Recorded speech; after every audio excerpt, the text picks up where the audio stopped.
Hello everybody and welcome to a new episode of Pokemon Ruby Nuzlocke. In the last episode we explored Hoenn's wonders, and in this episode we're going to continue on with the story. But first thing we need to do is we got to meet with this little lady in front of the PC. Right here we have is Lynette. She is the younger sister of Brigitte, Brigitte being the host of Pokebank and Poketransfer. Poketransfer is a storage system that was on the GameCube, available during Gen 3, which all you had to do was to pay for the disc and not a subscription. While Pokebank is what people are waiting for in America to transfer 5th generation Pokemon to the 6th one. Lynette, on the other hand, is the one who modified Bill's Pokemon transfer of 1st generation by making it more user-friendly. If you ever played Gen 1 or 2, there were a lot of dumb restrictions in it. One of the major ones was that when you filled up a whole box, you had to actually come back to the PC and switch it out, unless you didn't want to catch any more Pokemon. Yeah, it's very stupid that they did that, and I've had times where I couldn't catch a legendary Pokemon just because of that. Either way, we need to visit Lynette because we have nothing else to do right now. The TM that we got was Roar, which is a move that forces a switch on an opponent. It's only a good move for switching on an opponent that will try to set a stat bus on you. It's mostly used in competitive battles or to end random encounters.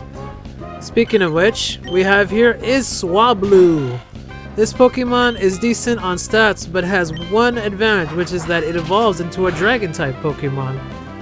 Keep in mind though that dragons being all powerful, their moves are special, making some dragons not as good as you would think in this generation.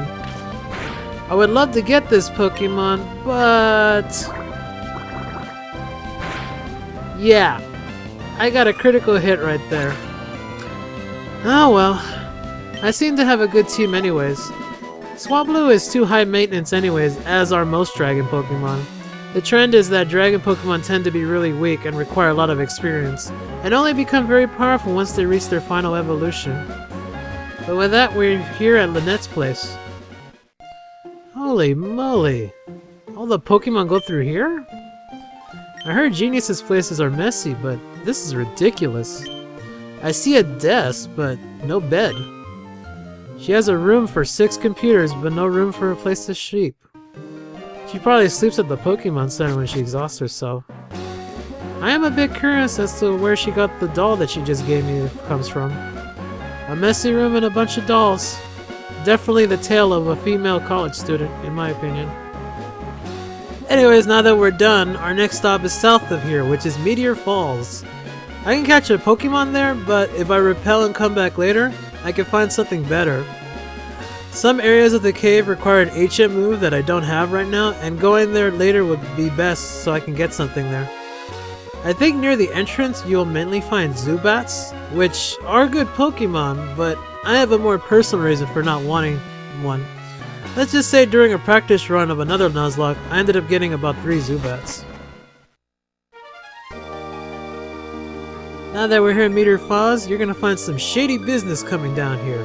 Hence my point down here.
Despite acting like good patrons, right there was the opposite force of the war, Team Aqua.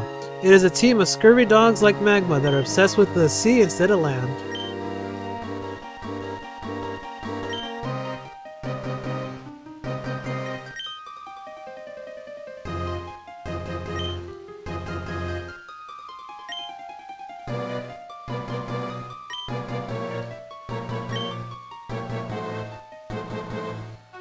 Okay, as Cosmo said, our next stop is Mount Chimney.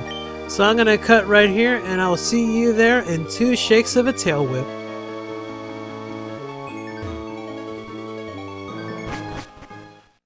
Sorry for the eruption here, but quick thing to note is that if you stop by this house near Fall Harbor Town, the NPC here is the son of Cosmo and will give you the TM for dig, which is a very good attack that'll protect you in 1 turn and then it'll allow you to attack on the next. Okay, now on to the battlefield! Back here, just outside the fiery path, is the entrance of Mount Chimney. As you notice, the goons are gone, and so we can ride the cable car.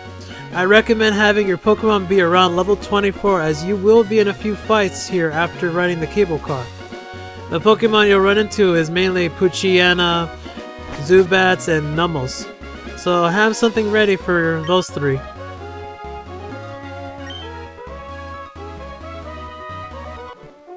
Makes you wonder if the cable car is indeed safe. I'm riding a small container of metal to an active volcano. If I had to choose, I'd prefer climbing. Okay, now that we're on the summit, it's time to fight! On top of Mount Chimney, you will find both members of Team Magma and Aqua duking it out. The reason being is that one team is messing with the mountain while the other one is trying to stop them. The scenario in the game is that Team Magma is trying to make the mountain erupt and expand the landmass that way. But if you notice the landscape of Hoenn, that plan makes no sense. The mountain is pretty much in the middle of Hoenn, and so lava coming out would not reach that far. Not to mention all the towns and people that would be affected by this. So destroying a lot of land to make a possible small surplus just makes for a dumb plan for a super villain group. In the interest of context and my sanity, I'll be going with the tale of Hoenn interpreted by the Pokemon Adventures manga, just to make more sense out of this. So, let us go back to Meteor Falls. We saw Team Magma acquire the meteorite from Professor Cosmo, which I will make a quick note, he's friends with the gym leader Roxanne. Now, in another interpretation, it is actually Aqua that wanted the meteorite, but instead of stealing it, they funded Cosmo's research and convinced them that they were doing a noble cause in regulating the declining sea level. After acquiring the meteorite, Team Aqua planned to use it to hollow out the volcano and essentially reduce the water being evaporated by the volcano. So yeah, that makes a lot more sense than what Magma's doing here. Which, not only that, but they're also purposely trying to awaken slumbering Pokemon that are deep inside the volcano.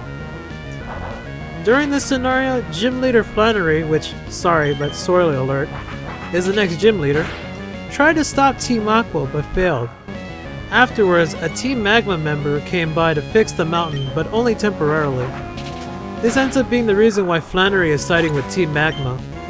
And also, as I noted, Cosmo trusted Team Aqua, and so Roxanne, believing in her friend, thinks that Team Aqua is the one doing good. So essentially, the division of gym leaders and the whole point of this war is probably going to end up an act of extenuating circumstances. I'll go into detail about Team Aqua, but let's go focus on Team Magma right now. Team Magma is a group of unorganized people compared to Aqua. It consists of grunts, 3 generals known as the 3 Fires, and the leader Maxi.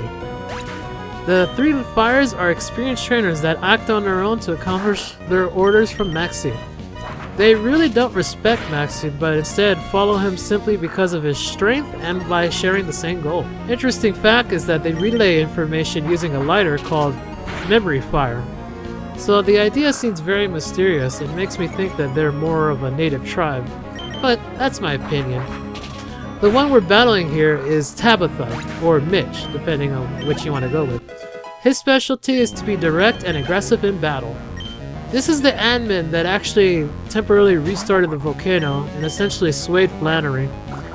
Too bad the game doesn't do much to give any info on him, but I guess it's not surprising since a lot of admin class trainers in Pokemon have a backstory, but they're not really discussed in games, but are acknowledged in both manga and anime.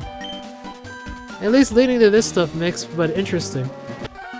Now that I covered a good chunk of the tail of Hoenn, I recommend saving as you're gonna have a powerful fight here. I won't have a choice though, you know, because Nuzlocke rules.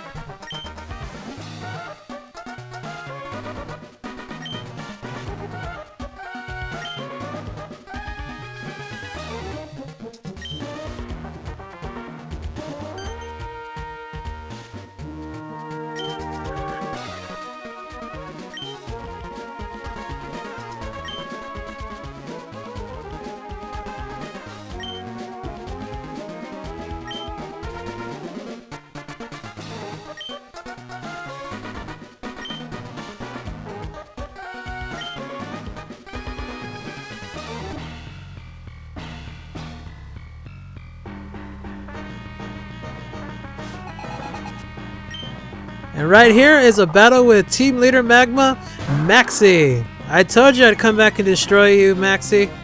His first Pokemon is Mighty Yena, level 24. It is a Dark-type Pokemon with Intimidate as the ability, so your attack will lower. Essentially, what he'll be doing is he'll try to be very aggressive and go with bites. Though, and like I've mentioned before, Dark types are special in this generation, and Mighty Yena is more of a physical user. Makes it pretty poor choice in my opinion. But despite that, he's doing pretty good damage against me.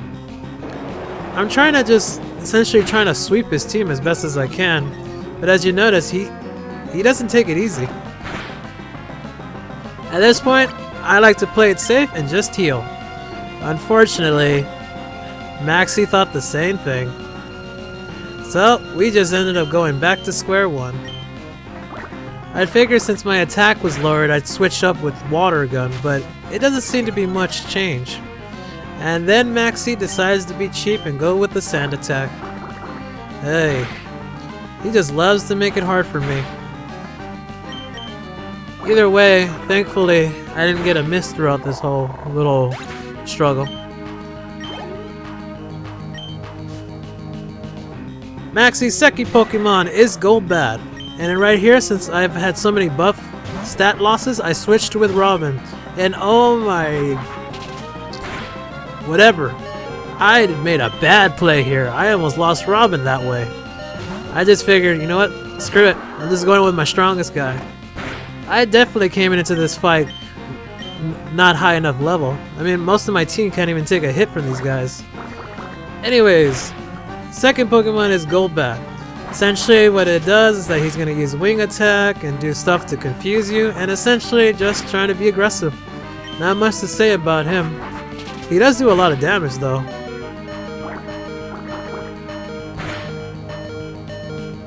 And I don't know what I was thinking. Either way, this fight ended up being pretty hard, and he seemed to knew when to heal up at times. In terms of difficulty, I'd recommend you'd have Water on your team, because his last Pokemon is what you'll worry about. That thing's a monster, and I'd say you be careful, because it's powerful. But overall in difficulty, his first two Pokemon are pretty powerful, but his last one is what you should be worried about. And as you see here, he confused me, which is bad for me in my opinion. I ended up having to heal again, even though I didn't really not want to, because I tend to not want to spam potions, but as I've mentioned, I'm a bit under-leveled here. Not to mention, I don't really have anything for confusion. Thankfully, all I got was one hit on myself.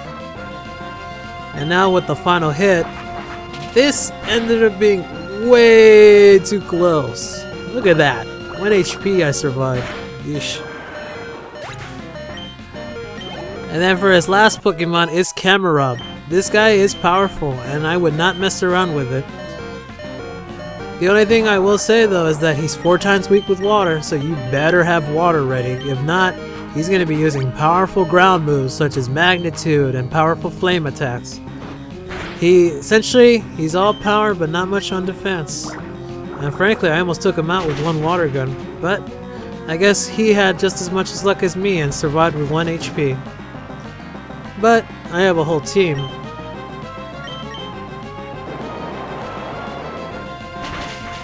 And with that, we defeated Maxi.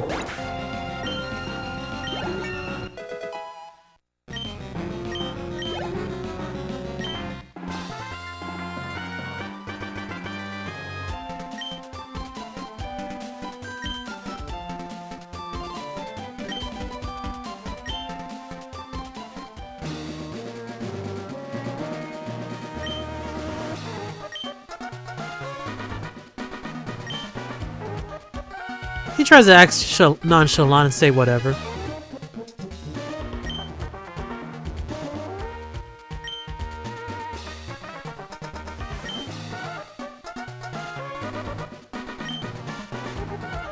As that Team Aqua Archie mentioned, it's not quite over yet. First thing we need to do is we gotta pull out the meteorite from the machine. We have to deliver this back to Professor Cosmo at some point, but for now, we don't have to do it right away. The game doesn't even tell you to do that, but instead you just had to assume. Either way, now that we saved the world from calamity, or in this case in this game, it's time to keep on going. Right here, what we need to do is that we're at the Jagged Pass. Essentially, this place is just a simple step downward to the next area. You'll find a lot of trainers here, so I will be careful and maybe come back later. But other than that, it's the only way to get to the next town since there's no other way. And we are here in Lavaridge Town. I think after saving the world and going through one too many close calls, in my opinion, I think we'll call it here. So now that the hero, aka myself, has done a good deed, I think I deserve a little bit of a rest. Next time on Pokemon Ruby Nuzlocke Challenge, I'm gonna challenge the next gym and then probably find my way into looking up Norman. Till then, see you later. Bye.